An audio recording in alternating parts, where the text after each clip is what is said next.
Hey everybody, what's going on? Bahroo here, back inside of Borderlands, the pre-sequel, and today, going to be continuing our Legendary Weapon Guide series with the Badaboom. Now, the Badaboom is a legendary bandit rocket launcher and the most powerful rocket launcher inside of the pre-sequel.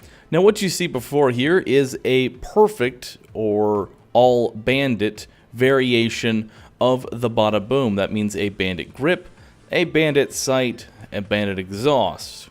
And in addition, it will also have a swapper's prefix. We'll go more into detail about the actual parts of this gun first, but quickly, let's go ahead and go over the actual usefulness of this gun and all of its different effects.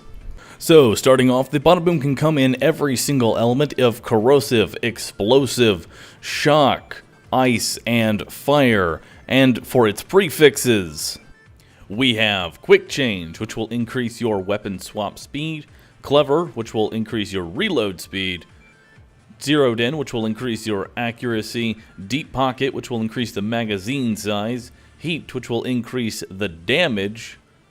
Then we have Quick Smart, which will increase your rate of fire, and then Revved Up, which will increase the projectile speed of the rocket launcher itself. Now, with that out of the way, let's go ahead and talk synergy with weapon parts and other items. So, what we saw at the beginning of the video was a perfectly parted bandit launcher, but right now we're going to go ahead and take a look at what I consider to be a perfect variant of the Badaboom with various parts from different manufacturers. So to start off, you're going to want a bandit grip, which is located underneath the rocket launcher itself. That will increase its magazine size and reload speed. In addition, I go for a Torg exhaust because I like the extra damage that it can provide being Torg. On the top of that exhaust is going to be the Quick Change prefix, allowing me to swap to and from the Badaboom very quickly. And then for the actual sight of the rocket launcher, we want to have Malawan. This will increase the rocket speed of the rocket launcher itself.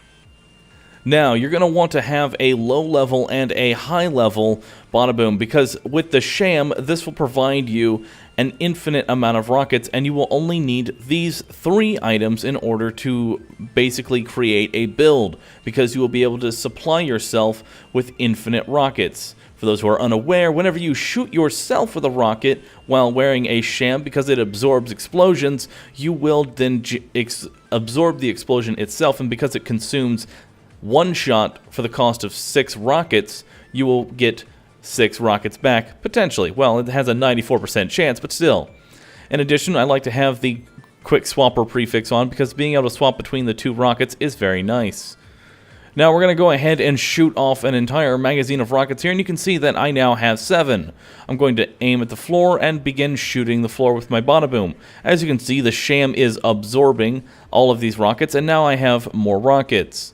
In addition, there's also a very interesting little effect with Handsome Jack in that swapping to and from the Badaboom with the Scav seems to automatically refill the rocket launcher. So if you're looking for a good synergy for classes, definitely put this on Handsome Jack because you don't ever have to reload the thing ever.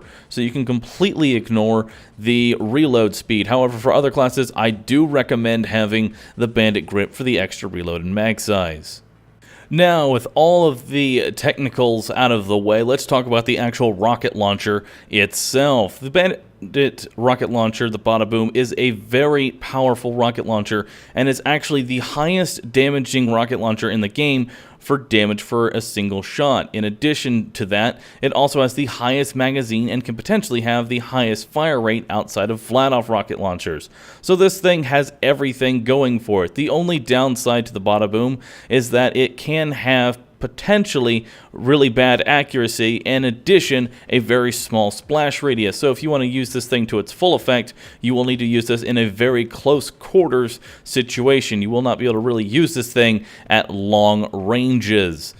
Now, for as far as how to actually acquire this item, this is one of the few items that unfortunately suffers from the no drop location, so you will need to use either the grinder or the vendor in order to get your item. The good news is that if you use the grinder, there's not too many rocket launchers in the pool, so it won't take that long for you to actually get it. So just grind 2 legendaries plus a purple rocket launcher, and you will be able to find your Badaboom. another good method is that because items are averaged, you can make a very low-level Badaboom very easily with this method. All you will need to do is make sure that you have a level 10 rocket launcher that is purple, because that is the lowest level that they spawn at, or at least should spawn at inside the pre-sequel. Now, every single class can get a lot of use outside of the Badaboom. Both Handsome Jack, especially Claptrap with the explosive prefix, can really synergize with this item. Now, as far as Wilhelm and Nisha, they can get some use out of it, especially considering Nisha's Showdown will increase the rocket speed of the Badaboom itself. However, Wilhelm is the, well, weakest of the bunch with the Badaboom, as most of his skills are mostly for buffing lasers rather than rocket launchers. Overall, though, definitely recommend the Badaboom. It should be in your inventory for future adventures throughout Elpis, and I definitely do recommend this thing.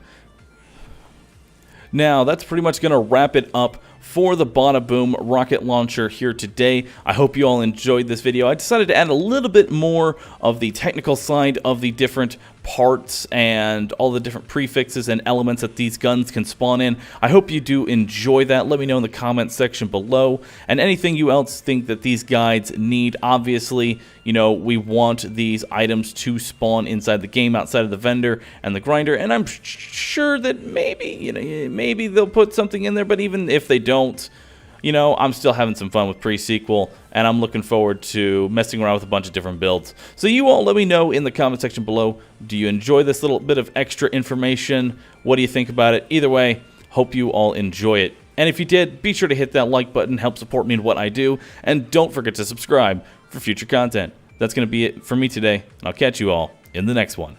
Later.